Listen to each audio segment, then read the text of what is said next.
I'm sick of hearing people complain about everything that's wrong. It's like the person in the meetings the times I've spent in the corporate world, that just sit there and point out all the problems when all they should be doing is pointing out solutions, or at least alternative options for solutions. They become the problem themselves when they don't present an idea to fix it. That's the idea. So that's what I'm trying to do with this in this documentary, is my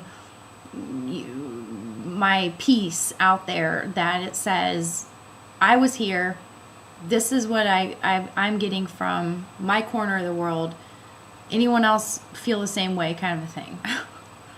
And who knows what the outcome of that could be.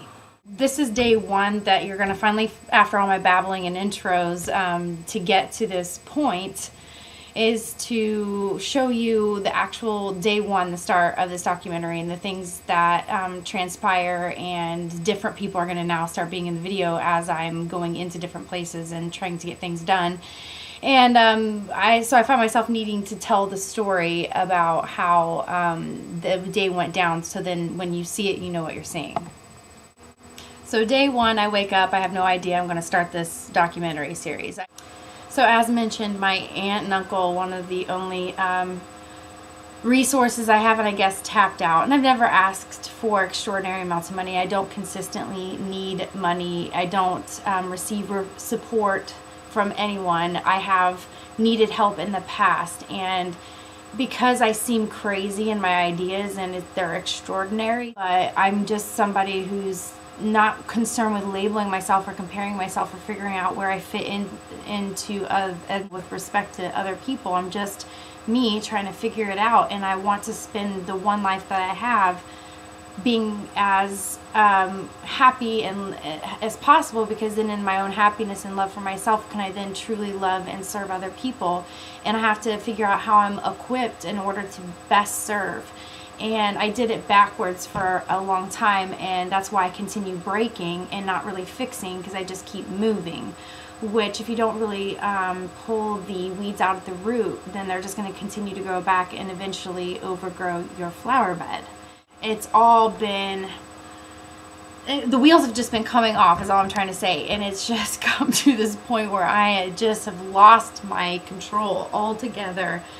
And now I just am trying to get it back together, because I just lost everything because of not being able to control myself. So here I am again, maybe sabotaging myself once again. Who knows? All I know is that I really feel led to do this, so I'm going to. But day one, I wake up that morning and they're going to turn off my water. There was a representative here to turn the water off unless I wrote a check. My bank account is negative at the moment, so I had no option to do that, and I was expecting help that day by noon from my aunt and uncle to help sponsor, like pay for my rent and my cell phone, and that's it. And like, because I have other resources they make available for women in distress to get food and things like that.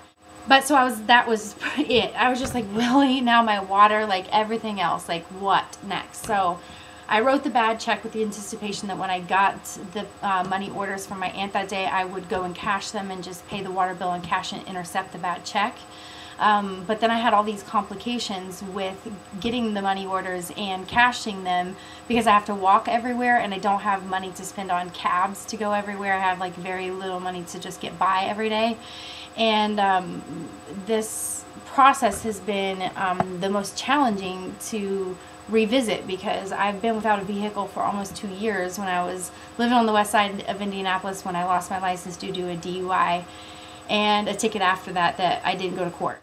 So I dove in a rabbit hole, so to speak, and I just had to do the time. And I was working at Outback Steakhouse at the time, and I was living on the west side of Indianapolis, and I lived in like a 2-mile radius. Like there's a Gold's Gym and a Walmart and Outback, and then I was in the in-town suites at first, because when I moved out of my boyfriend's house, when I found out he was cheating on me, I moved immediately into this hotel to figure out what I'm going to do, because when my life started to spin out at that time due to like drinking and partying and really not knowing what I was doing. I was working at a school. I was trying to build this Hire Angels, although at the time it was just me by myself. Hire Angels wasn't an idea yet, well thought out idea. It was just me trying to freelance those abilities, and I really wasn't being focused like I should. I was distracted by my boyfriend, and I wasn't applying myself well. Like, then I moved into this hotel, and then eventually got an apartment right next on the other side of Outback, which was just, you know, a fourth of a mile down from where the hotel was. But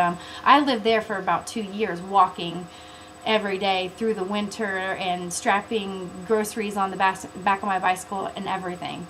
And that's why I'm always writing, because I'm always in these times where I'm very alone, because I can't relate to people and I don't want to bring them down with my negativity, so I remove myself. And I always have to do that, it seems like. And so that's why I want to correct it this time and try and not have those reactions come about, you know. And so I wrote this guy a bad check with those intentions to go give them cash by the end of the day that day. And the footage you're going to see is me realizing, because that morning after he was here and left, I looked in my mailbox and saw that I had a slip, because it just dawned on me, like, it's 11 o'clock, they still haven't come yet, they have till noon, and something just made me undo the mailbox, because I just left to look in there, and there was this missed delivery slip. They had come before, and I didn't hear them when I was sleeping at like 9 o'clock, because I stay up really late and then sleep later just right now because of the time of lull in life I'm in, because I've always been a night owl naturally. I went to the wrong post office.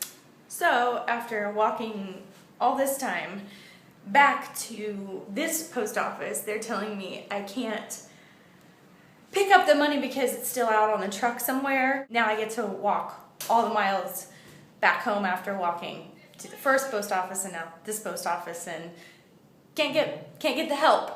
So that's awesome. Oh, just perfect. This is what happens to me. I have these meltdowns. And I get to that one, and then they say, oh no, it's still on the delivery truck. They keep it with them on their route and have a second attempt when they deliver your regular mail. So I was not laughing at all at this time, but now it's funny because I just, then I really lost it. I'd never go and take like innocent people's lives in a movie theater or anything like those psychos do, but I can definitely understand people who do those drastic things. I can understand why. Finally, all the other videos leading up to this one, I've been waiting on this package to come. And it just came. Bye, Gigi. Mommy loves you.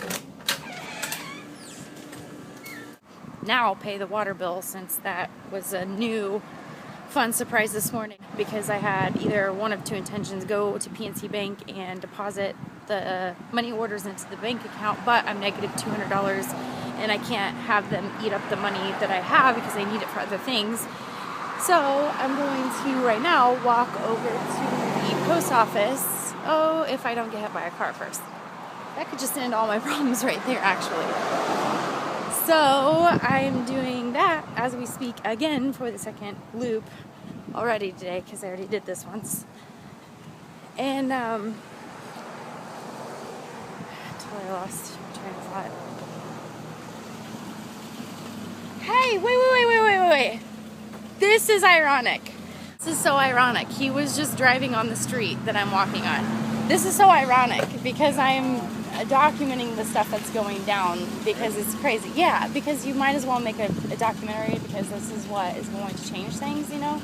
And if you were talking about earlier how we don't help each other out, we don't lean on one another, we don't band together, and there are more of us than there are of them, the people, the small 1%, the top that's control and everything. So if there's a true revolt, and I think people are ready for it, because everybody's like lashing out and saying these things, and it's happening to, you know, of course when it happens to you, then only then do you care. But that wakens you up to see what you had ignored when everything was good in your world for so long. Yeah. You know what I'm saying? No, you're right, because when you had it good for so long, you think that the people did something wrong, or they wouldn't be where they're at, so you ignore it. Now I see, and I'm on this level, so to speak, and I'm so glad that I'm here, because this is what's going to take making a difference, is other people advocating for everyone, you know, so that's what I'm trying to do. Like you see on the movies, when you see like a person that was here and they're brought to here, then they humble themselves and they see, well, when they actually get back here, they appreciate when they was down there. Not only appreciate, but do it so much different to make changes in the system. Like, this was something that was a passion of mine anyways, but to have it happen to me directly now is so, the irony in it, and like, I'm so into God. Like, I just decided to do this today. So running into you like that is amazing. So anyway, if you make that call for me, it's Jerry, right? Yeah, it's Jerry. I'm gonna do that. Yeah, and then I'm on my way there right now. That's what I'm actually doing. I'll probably see you when you get up, brother. Okay. I'll probably be up. All right, sounds good. Thank you. See, it's incredible how things go down like that. You can't plan these things. But I don't even know what I was originally saying.